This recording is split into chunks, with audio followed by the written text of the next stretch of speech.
Today I'm going to be talking about self-correction, as something a little bit heavy, which is like life-threatening messages. And there's two sides of that. And then I also will talk about righteousness as being in the center column, righteous, being upright. So first of all, I'm going to kind of use a practice that I got from somebody named Karen Monteverde, and she has a website, and she's a coach, and she's a healer, and she helps a lot of people.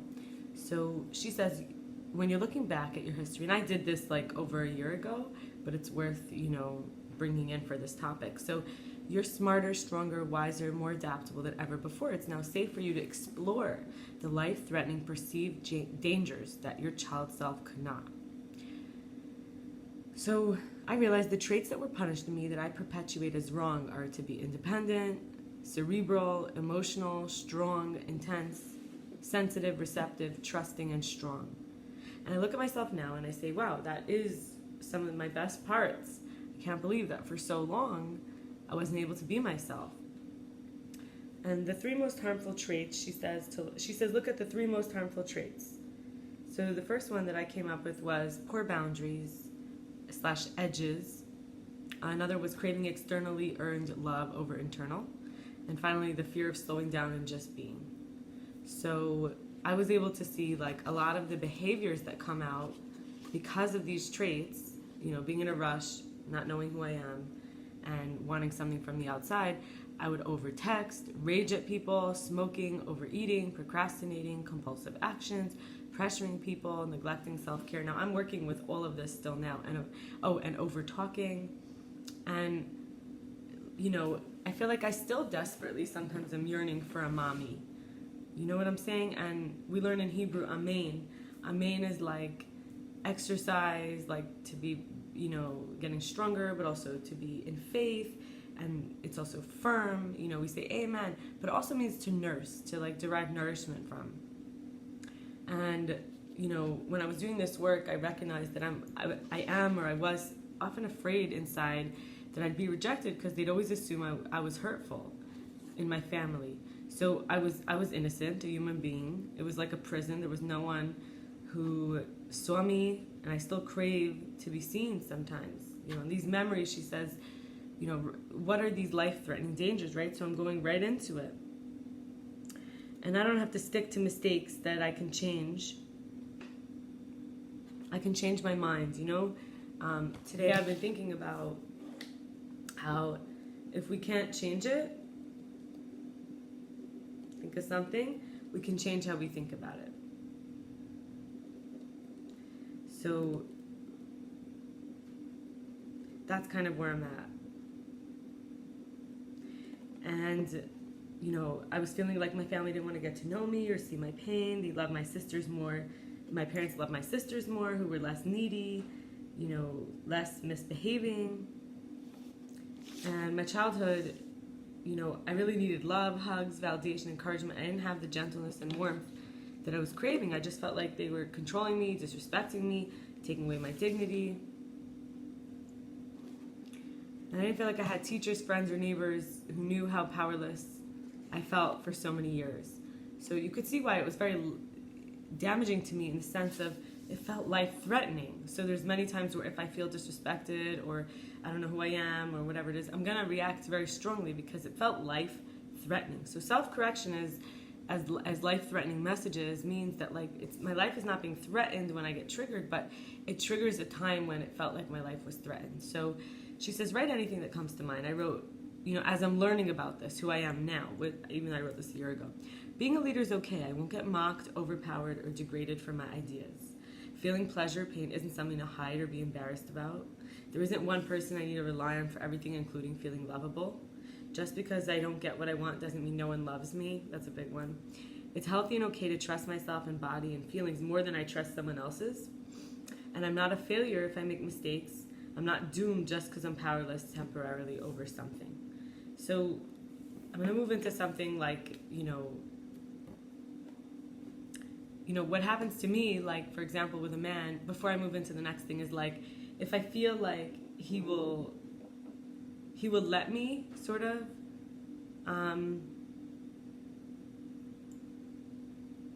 I feel like the arousal of life-threatening can often be trauma bonding. It feels like slightly life-threatening because it reminds me of times where my life was threatened, but also because that was my childhood, it will arouse me, and that could even be feeling like being turned on because I'm being, aroused even sexually, just my whole body's aroused. And then also it's occupying my thoughts because my mind's trying to figure out a way to keep me safe and to prevent the situation from happening again or getting worse. So there's that. And then now I want to move into like the central column and talk about some self-correction. And so I have a friend who says the peak of achievement actually is a death wish. It's to disappear. It's to not be who I am. It's to be more than who I am, to be more than what I was, to be beyond. And the peak of life is like, often some people will become suicidal because they feel like there's nothing more here. Now it's about becoming like God, going back to the maker, becoming beyond the physical form, beyond all limitation, beyond overwhelm, beyond anxiety. So to be righteous is to actually be able to be in this middle central column. To be really, not having the life threatened and correct to the self versus losing the self, and these four worlds that are in the center column are Keter, the channel of light, Tiferet, which is beauty, but really lasting beauty of the heart, like beloved beauty. To be a holder is to behold, right? To behold, the beauty's in the eye of the beholder, so it comes from here, it radiates. Yesod, which is the foundation, but also like the creative functions, the producing functions, the abundance. Kind of like the secrets, like the good and bad. And then you have Malchut by the feet area, but also the mouth.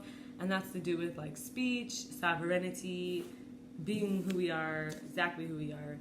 And a friend of mine named David, we talked a lot about this stuff, and some of his views are like about how there's got to be correction, like the work of correction. And he says women are the correction. We don't have the same evil inclination as a man. A man's anger, sex drive, and pride hurts the women. And speaking of sex drive, it's like the raven, the dog, and one of Noah's children in the ark had relations, and the dog is on a leash. The raven doesn't recognize its white baby because it's black, and the son named Ham became a slave mentality, and also servant, right? So, it's this idea that like women become lonely and paranoid by nature. We want to love and trust. This is his opinion, and he says things like, don't pray, don't surrender yourself. Don't do your self-correction in the same place where you're going to be having your boss of your job or somebody who may make you feel self-conscious, because you're going to be actually thinking you're letting go of yourself and surrendering and opening, but you're actually cutting yourself off, and it's like you're not in the center column alignment. You wouldn't be doing that in front of your boss. So he says like there's the owning, there's the abusing element. You got to be in self-compassion. And I'll share one more thing about this, like from his angle, is that the eye, like speaking of the central column, the eye doesn't just look, it also receives. I mean, it doesn't just receive light, it also gives light. So, for example, Hagar, Abraham's wife, Sarah's maidservant, became the mother of Ishmael. But before that, Sarah looked at Hagar and she was sending her death energy. And she sent her back to her. And her incoming judgment resulted in her getting a miscarriage because Sarah couldn't conceive. So this woman was sending her more death energy. So Sarah just didn't accept it and it went back to her. Not to say it's true or not, but the idea is just that this energy that's life-threatening. We got to correct ourselves so we're not a container for this life-threatening energy. And I'm going to read now some heavy stuff, but it's a good practice. Yesterday I went to a grief workshop and I lost a friend a year ago, and they say, let it all out, self-correct, right? This is life-threatening messages. My friend passed, she overdosed. And then the other one I wrote about is my dad. And I wrote about my dad because he's not really been part of my life most of my life. However, he's around. Like, I can reach out to him, but it's very difficult. And maybe for another video. But for now, I'll read these practices just to show, like, this, bringing it all together, this alignment into righteousness, doing the right thing, staying upright as a practice. So I wrote a letter to each of them. My friend's name was Devorah. Why didn't you tell us you were still taking drugs like that with a husband and a baby? Why did you have so much pride? And I want to pause and say, last night when I was reading this, I was crying, everybody, when they read their letters and their notes, were crying. But I'm not going to, hopefully, I don't feel like I'm going to cry right now. I hate you for putting on a show and sacrificing your life for it. I miss you camping. I miss us being in nature girls together. I miss us in your house being weird with the cat and your mom. I was looking at photos of us in our wild days. I can't believe you're gone. Why did you care so much what everyone thought and tried to be so perfect? It took your life. It took you away from all of us who can never laugh with you again. Do yoga you didn't like. I never got to tell you about aspects of my recovery, my relationships, and we can't be awkward together even until we laugh.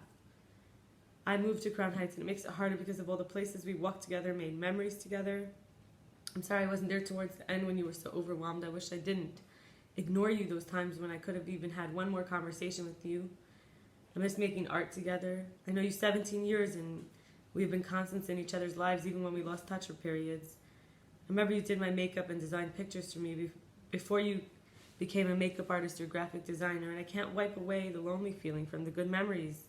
Us doing collages, scrapbooking, watching South Park, rollerblading, being pen pals when you were in rehab, going on a road trip, dancing together, teasing each other. It feels like I didn't even have all this with anyone else in this way. And now I don't, and now you're gone. I remember all the stupidity when we were teens with the fart spray, the dead mouse, the graffiti, and when I hurt my knee, and then you hurt yours. But it's all dust now. It was just between us, and there's no one else who can understand. And then I wrote this letter to my father. What about a hug? What about my accomplishments? No birthday calls, no eating together, no laughing together. Sometimes I just want to laugh together. I need my father to listen to me, to just hear me out, to tell me it's all going to be okay. You left me all alone. How can I know if a man's good for me, or if I'm going in the right direction with studies and work? I know you're out there, but I have to grieve a living loss, and it's taken me so long to face your absence. And my mother, she doesn't have a companion. And I can't dare call you selfish for being sick, for being checked out, for not being available. Holding out took too much of a toll, waiting for you to be alive again and bonding with made-up words, interesting Baal Shem Tov stories, your favorite foods. It's hard to remember the good parts. Often it seems like you didn't even want to be a father. And I can't go to groups for a father who is both alive and dead. It's painful to not be able to get advice or to have you show me a bigger picture where I can find faith. I feel abandoned, lost, confused, and I can't replace you even when I try to distract myself. And settling for someone who I want to take your place, it doesn't work. And how can I trust myself to open to love again when it means that I could lose someone so suddenly and for so long? It feels like you went to a parallel universe and you're a shell of a person here, and I can't deny I feel damaged. And so, coming full circle from what I brought up in the beginning about growing up in a certain environment that did not feel life-affirming, it felt life-threatening, and then recognizing, like, in my own self-correction, I have to face these things, and, if I can't change it, I got to change how I think about it, and I got to be not looking at ways to escape my life or, feel like I can't be a leader, or, I have to hide my pleasure and pain, or that there's someone I have to rely on, or that no one loves me because I'm not getting my way, or that I can't trust myself or my body, or that I'm a failure because I made a mistake, or I'm temporarily can't control things. So just really, really being life-affirming is the self-correction. And I hope this was valuable. Wishing you well. Thanks for spending time with me.